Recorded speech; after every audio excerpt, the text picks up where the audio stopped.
Shalom Bapak Ibu yang dikasihi oleh Tuhan, saya Pendeta Nyoman Jepun dari GPIB Jemaat Peniel Palembang. Saya mengajak saudara untuk membuka Injil Matius pasal 15 ayat 32 hingga ayat yang ke-39.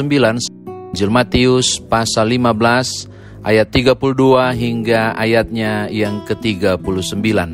Sebelumnya mari kita satu dalam doa. Bapa Surgawi, kami mau mendengarkan firman Tuhan. Anugerahkanlah kami hikmat dan pengertian untuk memahami kekayaan firman-Mu. Terpujilah nama-Mu, berfirmanlah. Demi Yesus Kristus, firman yang hidup, kami berdoa. Amin. Injil Matius pasal 15 ayat 32 hingga ayat yang ke-39 berbunyi demikian. Lalu Yesus memanggil murid-muridnya dan berkata, "Hatiku tergerak oleh belas kasihan kepada orang banyak itu. Sudah 3 hari mereka mengikuti aku dan mereka tidak mempunyai makanan. Aku tidak mau menyuruh mereka pulang dengan lapar, nanti mereka pingsan di jalan." Kata murid-muridnya kepadanya, "Bagaimana di tempat sunyi ini kita mendapat roti untuk mengenyangkan orang banyak yang begitu besar jumlahnya?" Kata Yesus kepada mereka, "Berapa roti ada padamu?" 7, jawab mereka. Dan ada lagi beberapa ikan kecil. Lalu Yesus menyuruh orang banyak itu duduk di tanah. Sesudah itu ia mengambil ke-7 roti dan ikan-ikan itu, mengucap syukur, memecah-mecahkannya dan memberikannya kepada murid-muridnya. Lalu murid-muridnya memberikannya pula kepada orang banyak. Dan mereka semuanya makan sampai kenyang. Kemudian mereka mengumpulkan potongan-potongan roti yang sisa 7 bakul penuh.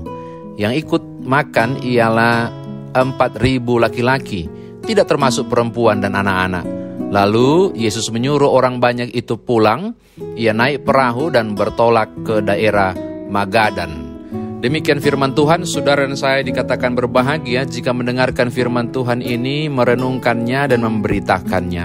Bapak Ibu saudara yang kekasih dalam Tuhan, jangan sampai keliru memahami bahwa dalam Injil Matius ada 2 kali memberi makan banyak orang. Pasal 14 ayat 13 dan seterusnya itu Yesus memberi makan 5.000 orang. Dan pada bacaan kita pasal 15 ayat 32 sampai 39 jumlahnya 4.000 orang. Jadi selisih 1.000 orang. Mari kita lihat teks ini, ada beberapa hal yang menarik. Titik berangkat dari proses memberi makan 4.000 orang dengan 7 roti dan beberapa ekor ikan ini dimulai dengan hal yang menarik. Tolong lihat ayat 32. Lalu Yesus memanggil murid-murid dan berkata, "Hatiku tergerak oleh belas kasihan kepada orang banyak itu." Saudara lihat, ini hal yang luar biasa. Kepedulian itu dimulai dengan hati yang tergerak. Dan kemudian belas kasihan. Segala bentuk kepedulian Yesus itu dimulai dengan hatinya yang tergerak. Bagi saya ini sangat penting, bahwa ketika Yesus memberi makan 4.000 orang, tidak pakai logikanya, mau bagaimana ini, tapi dimulai dengan kepedulian yang luar biasa. Oleh Injil Matius disebut dengan hati yang tergerak oleh belas kasihan. Ini yang pertama. Hal yang kedua, murid-murid mengatakan ini proyek yang sulit. Bagaimana mungkin dengan modal yang sedikit harus mengerjakan proyek besar? 4.000 orang harus diberi makan. Lalu Yesus berkata, "Ada berapa roti yang ada padamu?"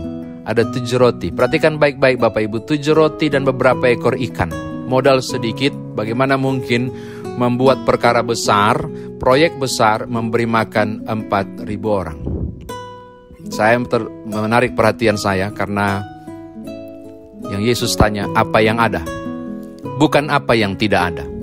Titik berangkat untuk mengerjakan sesuatu bukan berdasarkan apa yang tidak ada, tapi berdasarkan apa yang ada. Apa yang ada itu kemudian diolah untuk mengerjakan sesuatu dan sangat mungkin menjadi besar. Ini hal yang kedua.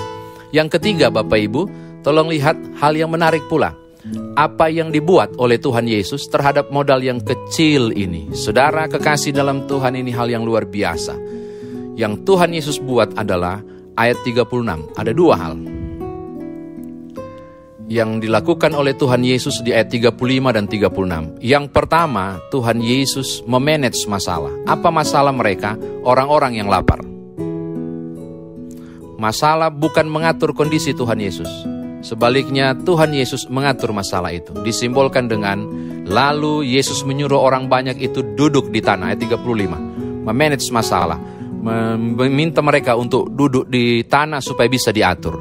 Lalu hal yang kedua, ayat 36, ia kemudian mengambil apa yang ada, yaitu modal kecil, 7 roti dan kemudian beberapa ekor ikan, mengucap syukur, memecah-mecahkannya, lalu kemudian menjadi sesuatu yang besar. Hal ketiga yang saya mau katakan adalah, ada 2 hal yang harus dikerjakan. Jangan sampai masalah ini kemudian mengatur hidup saudara. Sebaliknya, kemudian harusnya masalah inilah yang saudara atur untuk selesaikan. Yang kedua adalah, serahkan pada Yesus. Ketika tiba di tangan Yesus, sesuatu yang tidak mungkin ini menjadi mungkin. Terakhir, yang keempat, ini juga luar biasa. Saudara perhatikan apa yang dibuat oleh Tuhan Yesus. Setelah selesai mengucap syukur, ia memecah-mecahkannya. Tolong lihat ayat 36 bagian B. Yaitu, ia memberikannya kepada murid-murid, lalu murid-muridnya itu memberikan pula kepada orang banyak. Ini membicara soal teamwork. Dari Yesus yang bekerja memecah-mecahkan roti itu sehingga menjadi banyak, dan tugas murid adalah membagi-bagikannya kepada orang. Saya sebut dengan teamwork. Menghadapi masalah, saudara acap kali membutuhkan pertolongan orang lain. Menghadapi masalah, kita membutuhkan kemampuan teamwork. Ini penting, kerja bersama-sama untuk kemudian membuahkan hasil. Strategi ini jitu. Apa efeknya? Semua orang dikenyangkan. Bahkan dari modal kecil justru memberi penghasilan saldo yang luar biasa besar. Apa yang saldo yang luar biasa besar itu? Alkitab menyebutkan ada yang sisa. Sisanya adalah 7 bakul penuh. Perhatikanlah, lewat 4 tahap ini, hal yang mustahil itu menjadi mungkin. Saya kira demikian firman Tuhan ditafsirkan bagi kita. Nah, sekarang bagaimana kita bawa dalam kehidupan beriman kita? Bapak Ibu Saudara, hal pertama adalah penting saudara memiliki kepekaan. Kepekaan dari hati saudara yang berbelas kasih. Kepekaan itu dimulai dari hati, yaitu kita belajar peduli bagi orang lain. Kepedulian ini sangat penting, sebagaimana Tuhan Yesus ajarkan, aku tidak mau nanti mereka pingsan di jalan. Sampai hal seperti itu Yesus mau urus. Ini kita mau belajar hal penting. Kita perlu peduli tentang kondisi orang lain yang membutuhkan pertolongan dan cinta kasih. Jika saudara mau melakukan kehendak-kehendak Allah, salah satu hal yang luar biasa yang dicontohkan oleh Tuhan Yesus adalah kepedulian. Hati yang berbelas kasih, pribadi yang telah diselamatkan, pribadi yang mengaku murid Tuhan, adalah pribadi yang sungguh-sungguh belajar untuk peduli. Hal yang kedua Bapak Ibu, dalam kehidupan keseharian kita pasti pernah menghadapi hal-hal yang mustahil. Bagaimana mungkin mengerjakan beberapa hal yang sangat besar, sementara kita hanya mampu untuk melakukan satu langkah kecil dengan harapan sebenarnya untuk lompatan-lompatan besar di 10 lompatan.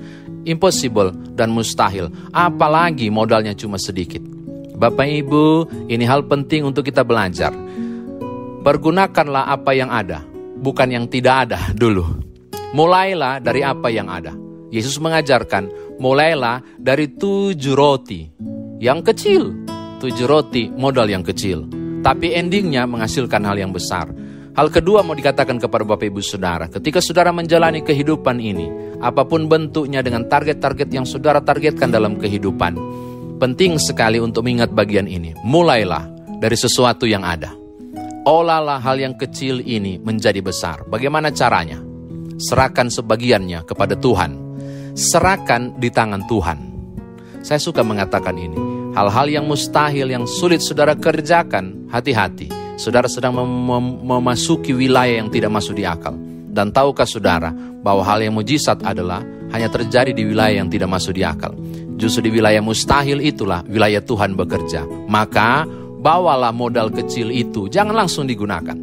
Apapun bentuknya, saya kira Bapak Ibu lebih tahu apapun bentuknya. Kemampuan kecil, dan apapun, talenta yang kecil, bawa dulu kepada Tuhan.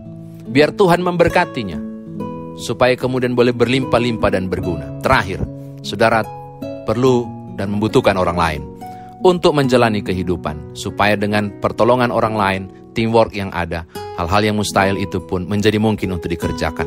Belajarlah untuk bekerja bersama-sama. Belajarlah untuk menggandeng orang lain. Belajarlah untuk mengetahui engkau tidak hidup sendiri. Engkau membutuhkan orang lain di sekitar kehidupan saudara. Kiranya dengan itu target kehidupan saudara terpenuhi. Tuhan memberkati Bapak Ibu. Amin. Mari berdoa. Bapa, kami bersyukur untuk firman Tuhan yang sudah kami dengar. Sekarang biarlah kami pergi dengan sukacita iman menjalani kehidupan di hari ini dengan percaya. Di wilayah yang tidak mungkin andai kata kami temui hal itu, kami tahu kepada siapa kami berserah. Tolonglah kami juga untuk percaya bahwa Tuhan mengirim orang-orang tertentu menjadi kawan sekerja kami di proses hari ini, esok dan seterusnya, untuk target-target ideal yang kami rindukan. Dan tolonglah kami agar kami makin hari makin merasa membutuhkan Tuhan dalam setiap kehidupan kami dan tidak pernah mengandalkan diri kami sendiri. Demi Tuhan Yesus Juru Selamat kami berdoa. Amin.